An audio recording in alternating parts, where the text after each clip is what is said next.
Bonjour à tous, aujourd'hui on va travailler dans les triangles et on va s'intéresser aux angles. Alors la propriété hyper importante, c'est celle qui dit que dans un triangle, la somme des mesures des trois angles est égale à 180 degrés. C'est-à-dire dans ce triangle exemple, l'angle ABC plus l'angle BCA plus l'angle CAB est égal à 180. Alors à l'oral je dis l'angle, il faut bien sûr comprendre la mesure de l'angle. Donc cette propriété nous permet de faire pas mal d'exercices. Par exemple, celui-ci. Est-ce que ce triangle existe? C'est un triangle ABC dont on connaît la mesure des trois angles. Eh bien, il suffit simplement de vérifier que la somme des trois mesures fait bien 180 degrés.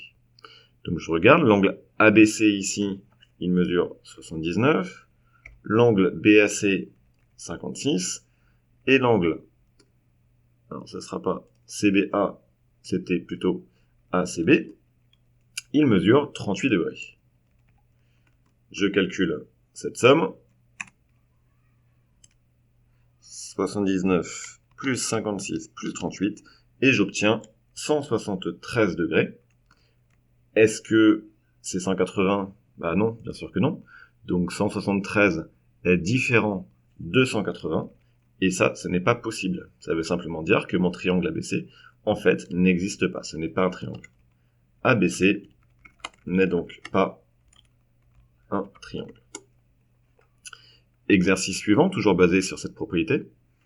Quelle est la mesure de l'angle manquant? Donc c'est un exercice très classique. Dans le triangle, on connaît la mesure de deux angles et on cherche le troisième. Donc on sait, d'après cette propriété, que dans le triangle ABC, la mesure des trois angles, donc l'angle ABC, plus l'angle BAC, plus l'angle ACB, est égale à 180. Ça, c'est quelque chose que l'on peut affirmer. À partir de là, on va remplacer la mesure de chaque angle.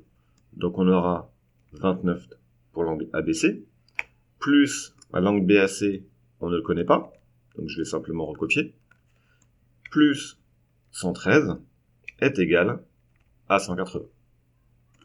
On continue. Qu'est-ce qu'on peut faire à partir de là? 29 plus 113, ça se calcule, bien sûr. Et donc je vais avoir que du côté gauche, BAC plus 142 est égal à 180. Donc l'angle manquant plus 142, ça fait 180. Ça me donne l'information que mon angle manquant, c'est en fait 180 moins... Alors petite erreur dans la vidéo, c'est bien sûr 142 et pas 42. Et du coup, pour l'angle, on trouve 38. Et voilà. Exercice suivant, un petit peu plus compliqué. On va devoir utiliser plusieurs propriétés dans cette figure pour pouvoir donner la mesure de tous les angles qui sont écrits ici. Alors l'exercice est un petit peu guidé. Le premier angle à déterminer est l'angle CBD. Ici. Donc c'est un angle qui appartient au triangle CBD. Qu'est-ce qu'on a comme information dans ce triangle? On connaît un angle qui fait 32. L'angle droit ici ne fait pas partie du triangle, donc il ne nous intéresse pas. Et au niveau des angles, c'est tout. On connaît que un angle. Donc on ne peut pas encore utiliser la propriété qu'on vient de voir. Par contre, regardez bien le codage au niveau des segments. Le triangle CBD est isocèle en C. J'ai commencé à écrire la réponse. Le triangle BCD est isocèle en C. Ça nous permet d'affirmer que les deux angles à la base, donc l'angle DBC, ici, et l'angle BDC sont égaux. Ça, c'est une propriété sur les triangles particuliers. Donc on va avoir DBC est égal à BDC.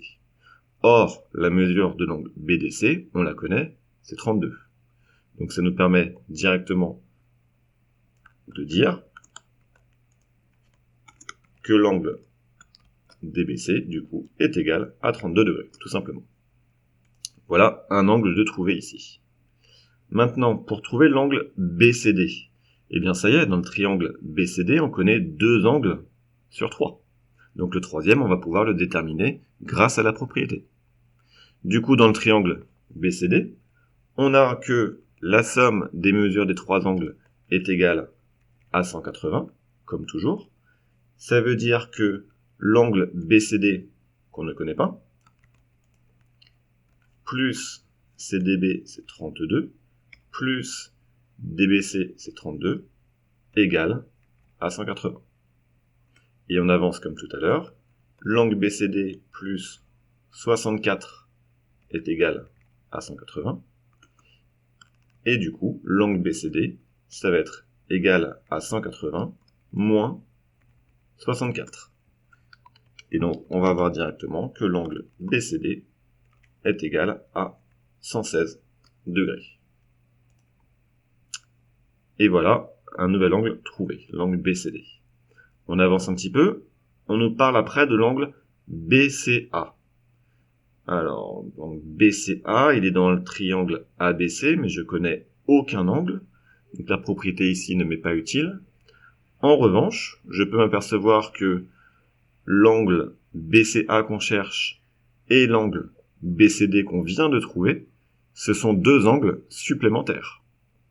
C'est-à-dire que la somme de leurs mesures fait 180 degrés. Donc ça va me permettre de déduire la mesure de l'angle BCA.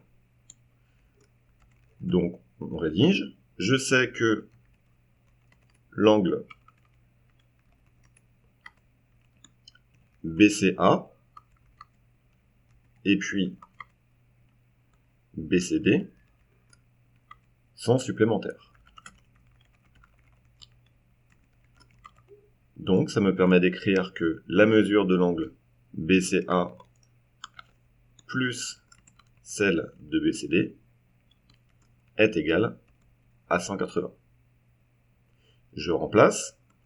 BCA, je ne connais pas.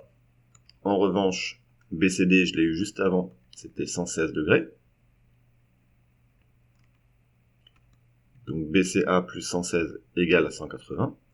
Ce qui veut dire que BCA est égal à 180 moins 116. J'aurai donc que BCA est égal à 64 degrés. Bon, vous voyez, il y a pas mal d'étapes, mais petit à petit, on avance. Donc, je viens de trouver l'angle BCA ici. Ensuite, on me demande quoi? On me demande l'angle BAC. Alors, pour l'angle BAC, comment je pourrais faire? Dans le triangle BAC, eh bien, je connais que un seul angle sur les trois, je connais que l'angle BCA. Donc, je peux pas faire grand chose. J'ai pas encore exploité l'angle droit ici. Peut-être qu'il est utile. Eh oui, si je regarde le triangle BAD, le grand triangle, je connais combien d'angles? Je connais l'angle droit et je connais l'angle ici, BDA, qui fait 32. Donc, vu que je connais deux angles sur 3, la propriété va me permettre de trouver l'angle manquant ici. Donc je vous laisse le faire tout seul. Vous allez avoir que l'angle BAD ici, il va mesurer 58 degrés. Donc c'est la même chose, même rédaction. Vous faites BAD plus ADB plus DBA égale 180. Vous remplacez par 32 et par 90. Vous arrivez directement sur BAD égale 58 degrés.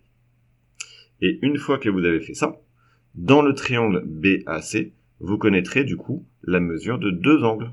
L'angle qu'on vient de trouver ici, 58 degrés, et puis l'angle BCA qu'on a trouvé avant, 64 degrés.